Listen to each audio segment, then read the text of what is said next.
Yeah, I'm looking forward to seeing Molly Picklum and Katie Simmers and that whole crew, Alyssa Spencer, Sawyer Lindblad. Take a look. We just have some minimal scores. This may be the first meaningful score. Ducks into a backdoor barrel. Second section for Seth Moniz. Moniz nicely threads that in the Hawaiian. Why not go for an alley-oop as well? Unable to pull that as he lands pretty much in dry reef. But that will be the first meaningful score of this heat flick. You're stuck in this. Here we go. Here's another ride. Oh, that's the replay. Seth, he's just incredible. But yeah, it's, you know, that inside, you're all of a sudden standing on dry reef and it's knee-high deep. Wow. That was crazy. I can't believe he went for that air there.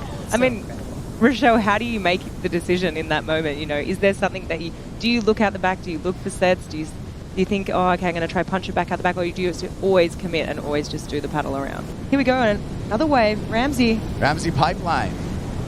The Moroccan surfer in, out, skips out on the rail there. Does not get the finish. Can make it out the back, and if you see a set coming up in the horizon, or if someone's already, like, you know, going on a backdoor wave, you might as well just go around, because you're putting yourself in the impact zone and you can get more hurt in that position than anywhere else. Take a look at Ramzi here, Flick, from the water. We're waiting for this score. Yeah, this was a nice opening wave from Ramzi, and relatively deep there in the tube. Had to pump a couple of times. Comes flying out, goes for sort of like a big layback hack, but yeah, sort of loses his footing there. This is the angle I sort of wanted to see, because this gives you the true sort of view of how deep he really was. And from that angle, you can see that his board fully disappeared, which means he was actually quite deep. Right here, there, he goes for that layback snack, just went a little bit high, wave really bowled out, and yeah, sort of an awkward dismount. And so he did get the injury replacement. Wild card, we'll see him in the first 5 events. Here we go, live action. On the tippy toes on the drop, Griffin Colapinto, but it's just going to be a drop for the San Clemente surfer. Ramzi, tippy toe drop this time at Pipeline at the front door. Makes the drop, but that's all that Ramzi's going to get. Let's get into it and hear from the last heat winner, Jack Robinson. And Griff really hasn't got any scores on the board, so as we see Ramzi just come flying out of one at backdoor. So I just think no one's safe right now. You know, there's still 10 minutes on the clock. And I think that's an interesting point, because I think there's a difference when it comes to these sort of waves of consequence. We see Seth, but there's a difference when it comes to these waves of consequence. Good point. Right? Especially with the Olympics. You know, I think that was a big motivator for everybody to just get the game started and get more into it instead of being spoiled by the industry.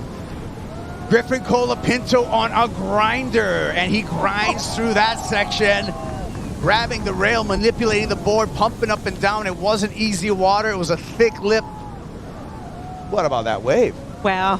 One word that comes to mind is, like, it's not the nicest word, but they just throw to your barrel. It was just so thick, the lip. There's all the water patrol just going, look at this wave. You can just see it coming. Cole paddling out, watch the whole thing. Woo, that was intense. That was some great action. That's what we came for. Griffin Colapinto showing up. Yeah, we're watching the replay right now, Strider, and multiple angles really to appreciate how thick and gnarly that wave was that Griffin just got through there. Oh, even just this takeoff and how low his center of gravity was, how he adjusted when he hit that little warble. It was so technical. It was such a big barrel. There were so many ribs in that barrel that if you notice, he's kind of having to weave through those cords that are kind of wanting to bump him off of his board.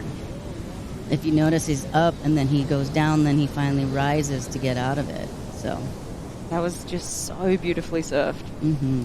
When you hear hoots from the water, when you hear hoots from the beach, when you have that kind of reaction to a wave like this, that spells excellent scores. You're looking at an 8.5 for Griffin Colapinto on that wave. Heat number 11 of this opening round. Little brother is going to be up against Ian Gentile and Baron Mamiya. Meanwhile, it's Seth Moniz dropping into a funnel here in the foam. The foam catches up with the youngest Moniz, and he almost comes out. Talk about putting in an effort.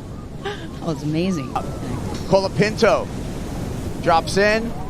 This wave tapers, and he's just looking to chip away and just discard that fractional score to guarantee himself a second place and an advancement into the round of 32.